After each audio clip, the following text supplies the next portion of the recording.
Hi friends, welcome back to our channel భూమి sparkles. ఈ వీడియోలో మనం స్టాటిస్టిక్స్కి సంబంధించిన సెమిస్టర్ 3కి సంబంధించిన 6th question criteria of good estimator అనేది ఈ వీడియోలో ఆన్సర్ చూద్దాం. సో నేను రాసిన నోట్స్లోనే చూపిస్తున్నాను. సో నెక్స్ట్ ఇవన్నీ 100% వచ్చే క్వశ్చన్స్ అన్నట్టు, gun shot questions, repeated questions అలా అంటారు కదా. సో ఇవి చదివితే మీరు ఖచ్చితంగా పాస్ అయిపోతారు. Let's get into our video. So 6th question వచ్చేసి criteria of good estimator. So ఎస్టిమేటర్కి సంబంధించి, గుడ్ ఎస్టిమేటర్కి సంబంధించి ఏమేమి క్యారెక్టరిస్టిక్స్ ఉంటాయి. సో ఈ క్వశ్చన్ని ఇలాగా కూడా అడగవచ్చు. క్యారెక్టరిస్టిక్ ఆఫ్ ఎస్టిమేషన్ అడగవచ్చు, క్రైటీరియా ఆఫ్ గుడ్ ఎస్టిమేటర్ అని అడగవచ్చు. సో ఎలా అయినా అడగవచ్చు. సో మీరు గుడ్ ఎస్టిమేటర్ అనే వర్డ్ చూసేస్తే సో ఇది మొత్తం రాసేయండి. సో నెక్స్ట్ లాంగ్ క్వశ్చన్కి సో ఇలా ఓన్లీ ఎస్టిమేషన్ అని అడిగితే సో ఇది రాసేసి criteria of good estimator, types of estimator ఇవన్నీ రాసేయండి. సో లాంగ్ క్వశ్చన్కి కొన్ని పేజెస్ ఎక్కువ ఉంటే ఎక్కువ క్వశ్చన్ మార్క్స్ పడతాయి కదా. సో ఇలాంటి చిన్న చిన్న ట్రిక్స్ యూజ్ చేయాలి. సో నెక్స్ట్ మీరు ఏ వర్డ్స్ గుర్తుంచుకోవడం, సో బేసిక్గా సో మెయిన్ ఏది గుర్తుంచుకుంటే రాయగలుగుతామని సో ఇక్కడ అండర్లైన్ చేసిన. సో ఇది గుర్తుంచుకుంటే మీరు దీని డెఫినేషన్ రాయగలుగుతారు. సో ఒక్క వర్డ్ గుర్తుంచుకొని దాన్ని మనం రామాయణం, మహాభారతం లాగా పేజెస్ రాయడం మనకు కొంచెం అలవాటు ఉంటుంది కదా. సో ఇలా ఒక వర్డ్ గుర్తుంచుకొని రాసేయండి. ఒకవేళ మీకు ఎగ్జామ్ టైంలో ఆన్సర్ కనుక గుర్తు రాకపోతే ఇలాంటి ట్రిక్స్ యూజ్ చేసి రాయొచ్చు. సో 4 మార్క్స్ క్వశ్చన్ దగ్గర 2 మార్క్స్ వాడచ్చు. ఆ 2 మార్క్స్ తోటి మనం పాస్ అయిపోవచ్చు, చెప్పలేము కదా. So next, an estimator is said to be a good estimator if it satisfies the following characteristics.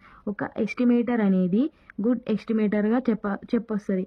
అది దేన్ని సాటిస్ఫై చేస్తే, సో ఏ క్యారెక్టరిస్టిక్స్ని సాటిస్ఫై చేస్తే మనం గుడ్ ఎస్టిమేటర్ అని చెప్తాం. First one is unbiasedness, next consistency, efficiency, sufficiency. So ఇంకా చాలా characteristics ఉంటాయి. సో మెయిన్గా అయితే ఈ 4 క్యారెక్టరిస్టిక్స్. సో ఎస్టిమేటర్ అంటే ఇక్కడ చెప్పినాం కదా, method or rule apply to find out unknown population పారామీటర్ని ఫైండ్ అవుట్ చేయడానికి మనం ఏదైనా మెథడ్ ఆ రూల్ అప్లై చేస్తామో దాన్ని ఎస్టిమేటర్ అంటాం. వచ్చే వాల్యూని ఎస్టిమేట్ అంటాం. ఈ టోటల్ ప్రాసెస్ని ఎస్టిమేషన్ అంటాం. సో ప్రీవియస్ వీడియోలో ఉంది, ఆ వీడియో మీరు చూడండి. ప్లేలిస్ట్ ఉంటుంది. సో సెమిస్టర్ 3 స్టాటిస్టిక్స్ సంబంధించింది. ఆ ప్లేలిస్ట్ ఓపెన్ చేసి మీరు చూసుకోవచ్చు. అన్ని వీడియోస్ మీకు డిస్టర్బింగ్గా ఉండి టైం వేస్ట్ అవుతుందని చెప్పి ప్లేలిస్ట్ చేసిన. సో నెక్స్ట్, అన్బయాస్డ్నెస్ అంటే ఏంటి అని చూద్దాం ఇక్కడ. So an estimator TN of X. So ఇక్కడ టిఎన్ ఆఫ్ ఎక్స్ ఎందుకు అనుకున్నారు, ఎఫ్ఎన్ ఆఫ్ ఎక్స్ అని ఎందుకు అనుకోవాలంటే నేను శాంపుల్ ఎగ్జాంపుల్గా తీసుకున్నా. సో మీరు ఇక్కడ ఏది అనుకున్నా ఏం కాదు. సో ఇక్కడ ఎస్ఎన్ ఆఫ్ ఎక్స్ అనుకున్నా ఏం కాదు. శాంపుల్కి ఏది తీసుకుంటే ఏమవుతుంది, TN of X is equals to TN of x1, x2, x3. ఇది ఒక observations. Is said to be unbiased estimator if the expected value of estimator is equals to parameter theta. So మనం expect చేసే value parameter వాల్యూకి equal అయితే so దాన్ని unbiasedness అంటారు. So మనం ఒక వాల్యూని ఎక్స్పెక్ట్ చేస్తాం కదా. సో ఇంత వాల్యూ వస్తుంది అని మనం ఎక్స్పెక్ట్ చేస్తే ఆ వాల్యూకి సేమ్ పాపులేషన్ పారామీటర్ వాల్యూ ఈక్వల్గా ఉంటే దాన్ని అన్బయాస్డ్ ఎస్టిమేటర్ అని అంటాం. సో ఇప్పుడు మీకు క్వశ్చన్స్ ఉంటాయి. Sample mean is unbiased estimator of population mean, population mean is unbiased estimator of sample mean అని మీకు 5th సెమిస్టర్లో వస్తే అవి చాలా ఇంపార్టెంట్. సో అలా అడుగుతారు. సో ఇప్పుడు ఇందులో ఏం లేవు, జస్ట్ మీరు ఇది నేర్చుకోవాలంతే definition.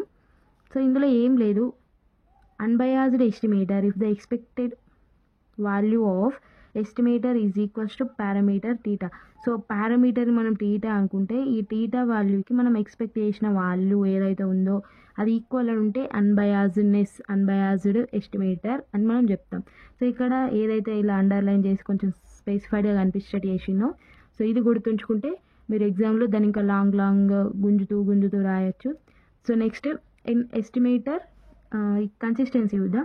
N estimator TN of X is equals to, so TN of X observations ఏంటి, X is equals to x1, x2, x3 observations based on a random sample of size n.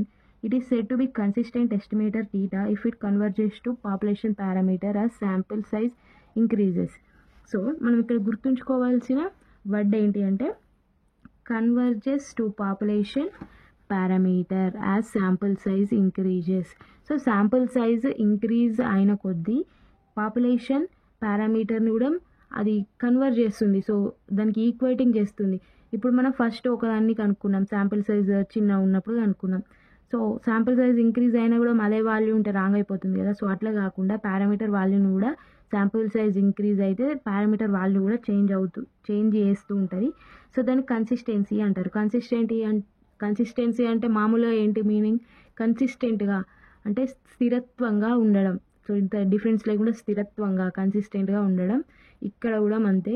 So population size, sample size పెరిగిన కొద్దీ population పారామీటర్ను కూడా డిఫరెంట్గా change చేస్తూ వస్తుంది. So sample సైజ్కి తగ్గట్టుగా change చేస్తూ వస్తుంది. దాన్ని ఏమంటారు, కన్సిస్టెన్సీ అంటారు. So next efficiency. Efficient estimator is based on the variances. So efficiency అనేది దేని మీద బేస్ అయి ఉంటుంది అంటే వేరియన్సెస్ పైన. So minimum variances among unbiased estimators.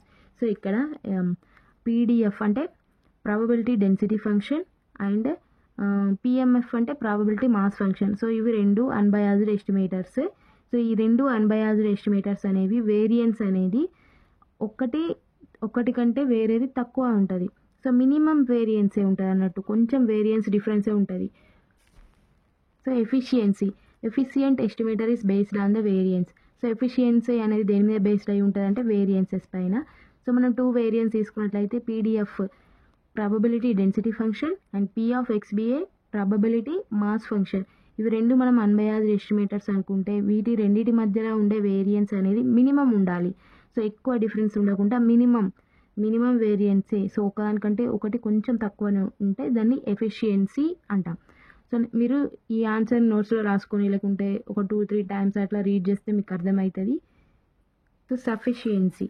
A statistic is sufficient for a parameter if it contains all the information about the parameter.